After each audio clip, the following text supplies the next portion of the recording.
All right, we back at it again. This time we've got Power Book 3, Season 3, Episode 4, Raising Kanan in Sheep's Clothing. Let's get it. Start off with the police chasing the scooter boys. Trouble in paradise. It always ends bad. We know that. We just wait for it to end. So now they chasing around the scooter boys. Got one of them that they're honing in on, and they got him. They got him going. They chasing him pretty good.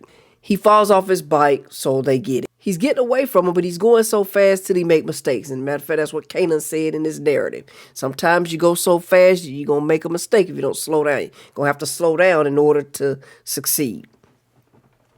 That was a good little point. But anyway, so the scooter boy, they take the young man to jail, and Kanan reaches out to Lou.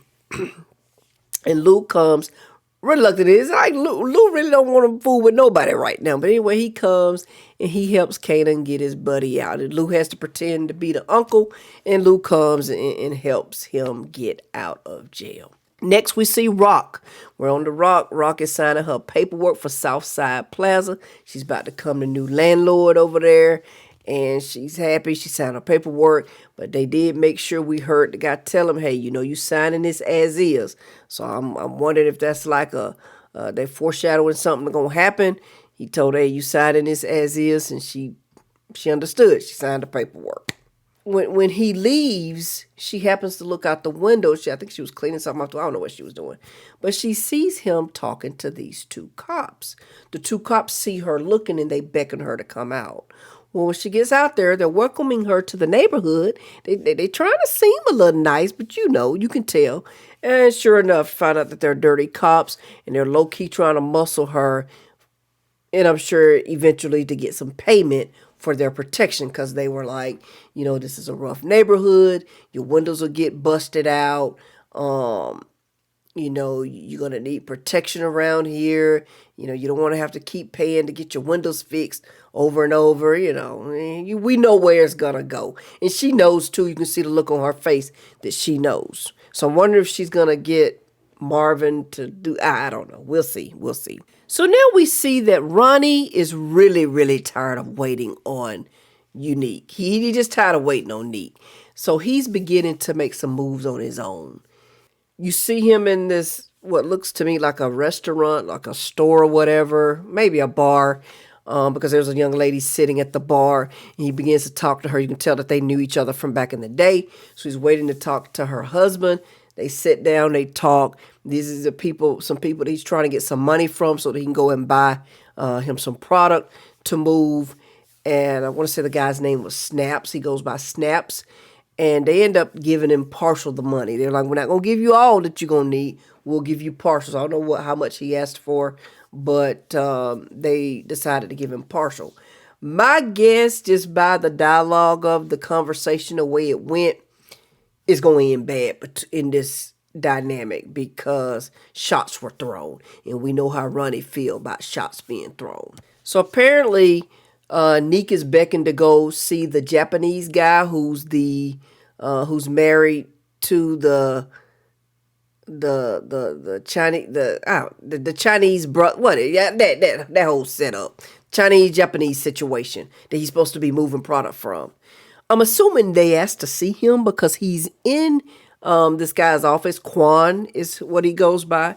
He's in his office, and he's explaining why, he's trying to figure out how he's going to move product out of this little Chinese establishment. Look, I don't know how he's going to do it, but he hasn't gotten started yet, because he's still trying to figure out what he's going to do, how he's going to do. So he gave Quan, hey, man, tried to give him some assurance. It's going to happen. Give me some time. I got it. So then we see Marvin. He's walking into this office. There's a lot of people sitting at desks working and everything. And it turns out he's going to see Gerald, check up on Gerald, and to give him his ID and his badge, because he took it that night that he was passed out, so that he'd know, how to get him home and everything. Gerald, he's like, man, what happened? Like, I guess he didn't even know that Gerald was a user. And Gerald told him, like, that group was really, really helping me. That group helped me to cope and not use. I miss that group. I miss talking to her, and I miss, all you guys. He said, so, I found myself drifting back because I didn't have that support. So they came up with the bright idea to be there for each other, like sponsors do, like how alcoholics will have a sponsor. So they decided to do that for each other, look out for each other, hold each other accountable for their struggles. So I thought that was a good positive thing. So now we're back at the precinct, and Howard is at his desk. So the feds want to talk to him. I guess they have some questions for him. And so they call him into their office. And what they're asking him about is the Crown murders. All, the assassins, all the shootings in Crown, they want to know, because they just think, to them, things are just not adding up. So he knows that they're still looking into it actively. He knows that he could get some blowback because he vouched for everything. So that's something to come. So again, with Rock having the intel that the feds are watching, and she's seen them watching. She saw them outside of Kanan's house that time. So she knows that they're lurking. And like I said, she loves her baby. So Rock has her eye on Kanan. She's making sure she keeps an eye on Kanan, what he's doing, what he's up to, what he got his hands in. We see her standing outside of his school. She's standing out there and she's watching. And she sees him, with a beeper, and she's giving he's giving guys a beeper, like they're just passing stuff off, like packs and things like that. So she been in the game long enough to where she knows exactly what's going on. So she walks over to him and she questions him about who those guys were and what are they doing. He's like, you know how he is. He have a little attitude with his mama, a little teenage attitude, like nothing. What you talking about? You tripping? That's the type of vibes he gave her. And she was like, well, why do they need beepers? And he was, the bell rang. Oh, I got to go to class. The bell rang. So she stands there and she watches him go inside. And she watches him goes through the metal detectors. And then she goes on about her way. She was watching him like that because apparently while she was watching, she cooked up this idea. So she goes over to the bando. Now remember, Kanan done told Famous not to let her in no more. But Famous is a weakling. He just can't get right. She come over there, banging on the door, and he let her in, right? She comes in, and again, she's, what y'all doing? What y'all gonna, nothing, And so she's looking around. Well, she's looking for his book bag, because she didn't go right after she left his school. This was some time had passed, obviously, because his book bag was there. She grabs his book bag, she opens it, and he's like, Miss Raquel, whatever. And she opens it, and she whips out the gun, and Famous freaks out, of course, but he ain't gonna do nothing. And she puts the gun down in there underneath his books, like, hide it. Now, it's not a loaded gun, but she puts it down there because she's got a plan. She wants him to go through those detectors. She wants him to get hemmed up because she's setting it up for him to come home, right? So she put it in there, zipped it up, put his book bag back, and she, again, hands Famous a wad of money. Of course, now Famous good. Now he good. She gives him a wad of money. She leaves. And she lets him know, don't you say nothing. You didn't see nothing, don't you say nothing. And she leaves. So now we see Ronnie again. And he's going into the bingo place. Well, who's at the bingo? Dean. So because he's making his round trying to get money for his venture, like for his business. He's trying to get a plug, trying to get money so he can buy some product so that he can distribute. So his main thing is he wants to be able to, get motion going. So he's trying to find, he's really going to all the plugs that he dealt with before he got locked up. He just circling back. Unbeknownst to him, Neek has really messed up things. And he didn't have a good standing with Dean. So Dean wants nothing to do with him, wants nothing to do with Neek. And he tells him that. He tells him no. And again, he tells him no in a very, very harsh way. Even had his goon poke that thing in his stomach and usher him up out of there. And he was very adamant about it. And I knew, I just knew. But anyway, we're gonna move on and we'll circle back. So then, the moment we've all been waiting for, we see this car pull up at Marvin's house. We see the lady that was at the audition when Juke performed. We see her get out of the car. She hits the door. She knocks on the door and rings the doorbell. And Juke and Marvin are inside watching TV. Juke goes to answer the door, and it's her. And she lets her know, hey, I've been trying to call you. You got the part. Right? Because Juke was like, did I get the part? She was like, no, I came all the way out here to tell you didn't get it. Yeah, of course you got the part. Juke was happy. Marvin was happy that Juke had gotten the part. So, hey, we got the part. We in there. We in the group. Group look like it's going to be like a little TLC type group to me. So, I can't wait to see what they got. So back at the bando, Famous is still complaining about the having to do the business, the courier business with the weed, because it's just too much for him. He just can't handle it. How Famous is. Famous just can't handle it. So he's complaining. Then they get a knock at the door, and open the door. It's Paul. It's the man from around the corner. He's now complaining. He says he's losing drivers because with that driver getting that scooter driver getting locked up, now you got other drivers that are scared. They don't want to go to jail. So you got drivers that's quitting. So now Kanan's going to have to hire more drivers. He break off Paul some money to make up for it. Tell him, hey, let this hold you. I'll get you some more drivers. Hold tight. So, Kanan, it ain't easy. Grass ain't always greener. So now we see Juke. She's at a little pizza spot. She's by herself. She's standing in line waiting on the pizza. And in walks Kanan. Kanan comes in, congratulate her for getting the part in the group, and he's shouting out that my cousin is, about to blow up and all this. And he tells her, what are you doing? You're not going to eat pizza. We're going to go celebrate big. I got us reservations at B. Smith Restaurant. So her first question was, where you get money for that? And he's like, don't worry about it. I've been saving. I got you. You need to go home and change, and we're going down there. And then it fast forward and it shows them at the restaurant, sitting down, have a nice little intimate, close cousin meal. And even during this meal, they tell each other that they love each other. And it just kind of like makes me wonder what happened with Kanan and Juke. What broke that up? Because they were so close at one point. Like what happened to deprive them from that? Can't wait to see. It just lets us know we got a lot of more story to see. So now we're back at the nightclub where Lou has invited Marvin to come to the nightclub. He wanted him to come check it out. Just come check it out.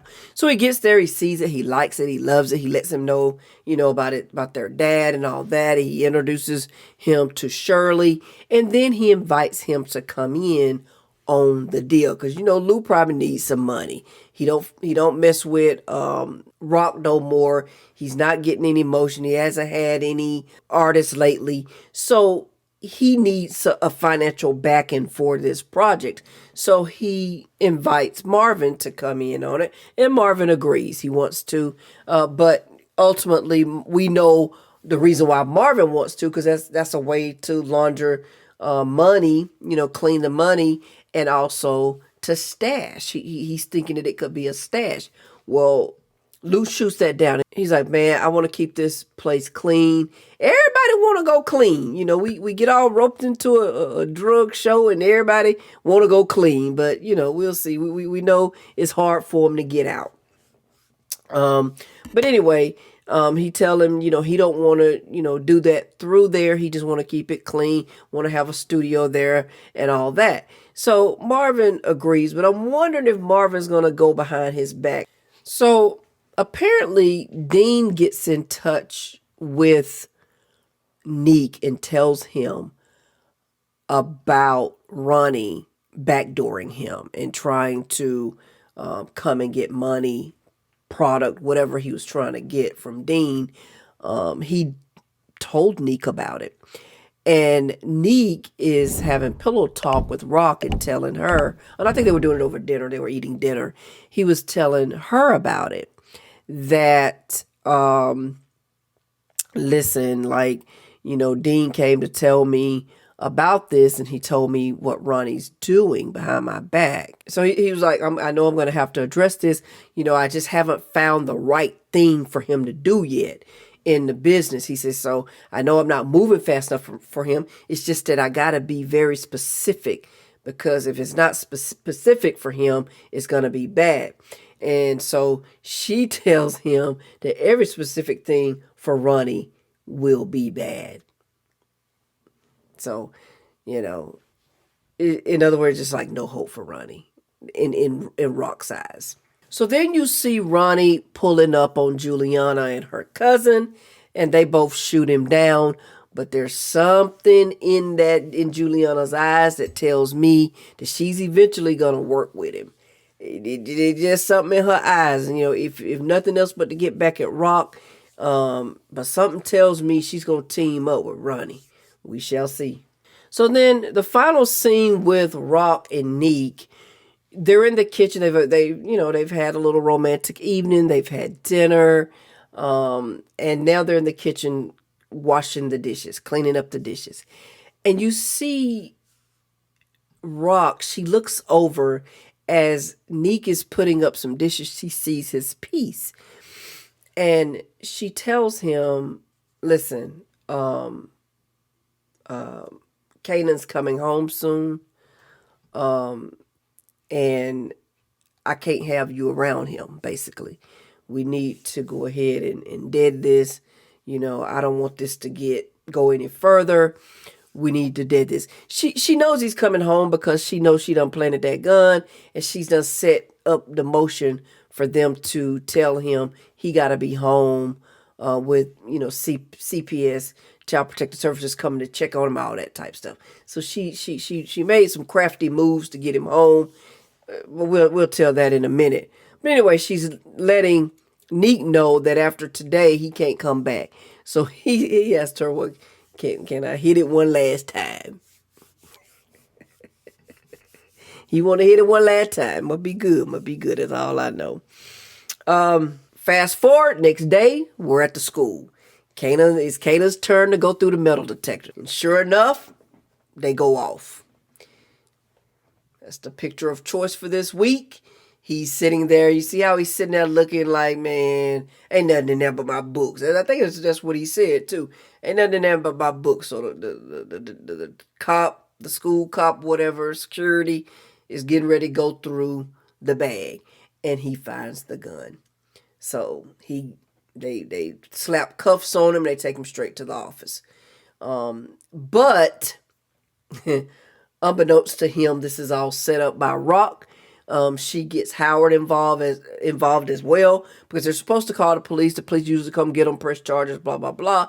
But she's got Howard involved. And so Howard is going to say, no, we're not going to come and get him. He hasn't been in any trouble. We'll just let him stay in school. But he needs to go through CPS, and he needs to make sure that, his legal guardian is notified. And that's who he's checking in with, his legal guardian. Well, who's his legal guardian? Rock. So they call Rock. She comes with, she playing the mama role to the T. Like, because he's like, that ain't my gun. Well, how'd it get in your bag? I mean, she played that role.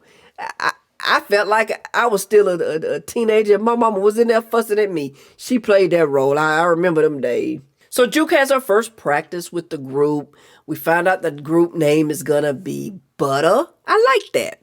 It's going to be Butta. Crystal and Isha are her, group mates. Crystal, she going to need some work. She need an attitude adjustment. She's way out of pocket on a lot of stuff that she says. And boy, you can't tell her she ain't Beyonce. You just can't tell her that. So we're back at Neek's house, and he confronts Ronnie about what Dean told him. And to my surprise, he denied it to Neek. I just knew he was going to boldly told him, yeah, I did. But he denied it. I honestly don't. Now, Neek didn't believe him, and he made that clear. He didn't believe him, and he made it, you know, Ronnie made it clear that he didn't care that Neek didn't believe him. So maybe that was his way of lying to him. Like, I'm gonna lie because I know you know I'm lying to you. Maybe it's one of those things. So then we see Howard and Rock. There looks like they're in Rock's backyard talking. And he's telling her, like, still telling her about the feds, looking in and how they need to be careful. And he also tells her that that was the last time that he will help her. Don't call me no more. Anything happen, anything goes down, don't call me. So he's basically letting her know that he got to quit, doing underhanded stuff for her. Like, which I kind of hate that because one, that's your son. You should always want to look out. And two, I really wanted her to call him about them bad cops. I wanted him to do something about them bad cops. Now, I don't know how she going to get out of that because they not going to stop. But he did tell her that. He was like, I can't do this anymore. So as he's leaving, though, you see Kanan is in the window and he was listening in. So, or maybe he didn't hear, he just saw them out there talking. I don't know. It didn't confirm that he heard them. He just saw them out there talking. Maybe it got him a little curious, like, what are they're talking about? Maybe it just rose his curiosity as to what they were talking about. He didn't hear them, but he definitely saw them out there talking. The last scene of this episode was Ronnie. He sneaks into Dean's house. I'm assuming Dean lives there with his grandmother. Dean is there. He looked like he just got back from the store. He's got some new batteries for his grandma's hearing aids. And he tells her, hey, I'm going to change the batteries, put you some fresh batteries in your hearing aid. It was kind of weird to me because, or maybe she was just laughing at what she was seeing on the screen. Because I felt like if he took her hearing aids out, how was she still able to? She was just laughing at the TV. Oh, no, it don't matter. It don't matter. Let's get back to the story. So anyway, he's in the kitchen and he is changing the batteries in her hearing aid. And Ronnie steps out of the closet or whatever, wherever he was. He creepy. He can just creep around. He comes out and there's a nice shiny knife conveniently right there waiting on him. He gets the knife and he walks into where Dean is, gets him from behind, and it was just like he was in prison. He shanked him. He did like he shanked him. He jugged him in the stomach multiple times. And he was out. No, before he left though, he put the knife down ever so neatly. And he straightened up the pieces to the hearing aid. He didn't like how they were laying, so he straightened them all up the same way before he left. And that was the end of that episode. All right. Hope you enjoyed it. Make sure you like, comment, subscribe to the channel. If you're new, hit that noti bell so you'll be notified every time we upload a video. All right. And as always, stay safe. On to the next one. Peace.